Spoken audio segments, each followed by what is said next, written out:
नमस्कार मित्रों, मेरा YouTube चैनल एक्सेलेंट हिंदी साहित्य में आपका स्वागत है। आज हम हिंदी साहित्य से संबंधित अति महत्वपूर्ण प्रश्न पर चर्चा करेंगे। ठीक है दोस्तों, आज मेरा पहला क्वेश्चन है, नायिका भेद पर आधारित रसमंजरी के रचनाकार कौन है। वेरी इंपॉर्टेंट क्वेश्चन है। उत्तर है नंददास। ओके, नंददास अष्टचाप के प्रमुख कवि हैं। अष्टचाप के प्रमुख कवि हैं नंददास। ये गोस्वामी विठलनाथ जी के शिष्य थे। गोस्वामी विठलनाथ जी के शिष्य थे कौन? नंददास।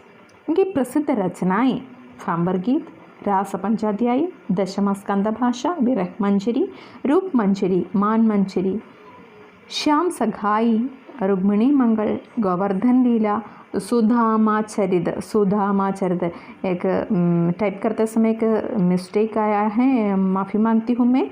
सुधामाचरित, सिद्धांत पंचाध्यायी आदि उनके प्रमुख रचनाएं हैं।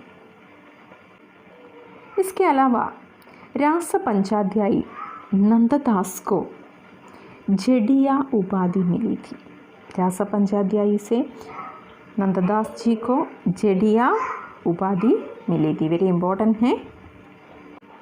आज का दूसरा क्वेश्चन है, अनक नाटक किस कवि ने लिखा है? अनक नाटक। उत्तर है मैथिली शरण गुप्त। अनक एक गीति नाट्य है। अनक मैथिली शरण गुप्त जी की गीति नाट्य है। इसका प्रकाशन वर्ष 1925 ईस्वी। गुप्त जी की ख्याति का मूलाधार भारत भारती है। इस ग्रंथ से, भारत भारती से प्रसन्न होकर गांधी जी ने उन्हें राष्ट्र कवि की उपाधि दी थी। वेरी इंपॉर्टेंट है ये सब। गुप्त जी, उनका जीवन काल 1886 से 1964 ईस्वी तक था। गुप्त जी को आधुनिक युग का तुलसी स्वीकार किया जाता है। आधुनिक युग का तुलसी के रूप में जाना जाता है। कौन? गुप्त जी।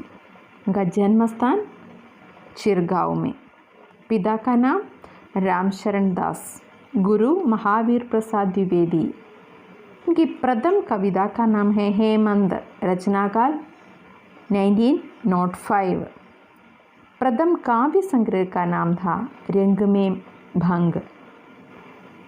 हिंदी साहित्य रामचरितमानस के बाद राम काव्य का दूसरा स्तंभ मैथिली शरण गुप्त कृत साकेत है। हिंदी साहित्य में रामचरितमानस के बाद राम काव्य का दूसरा स्तंभ है तो वह है मैथिली शरण गुप्त जी की साकेत।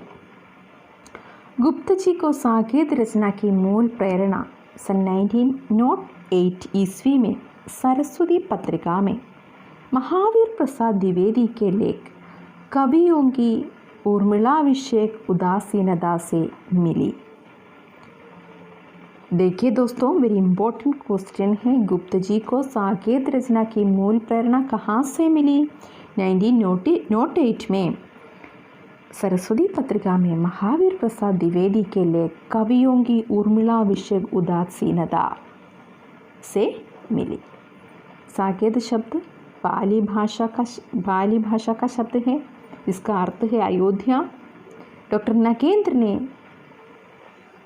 साकेत को जनवादी काव्य कहा है। डॉक्टर नगेंद्र ने साकेत को जनवादी काव्य कहा है। शुक्ल जी ने मैथिली शरण गुप्त जी को सामंजस्यवादी कवि कहा है। ठीक है दोस्तों, अगला है, गुप्त जी ने बंगला कवि माइकल मधुसूदन दत्त की रचनाओं का मातुब उपनाम से अनुवाद किया। बंगला कवि माइकल मधुसूदन दत्त की रचनाओं का अनुवाद मातुब उपनाम से उन्होंने किया था। गुप्त जी को द्विवेदी काल में हरिगीति का छंद का बादशाह कहा जाता है।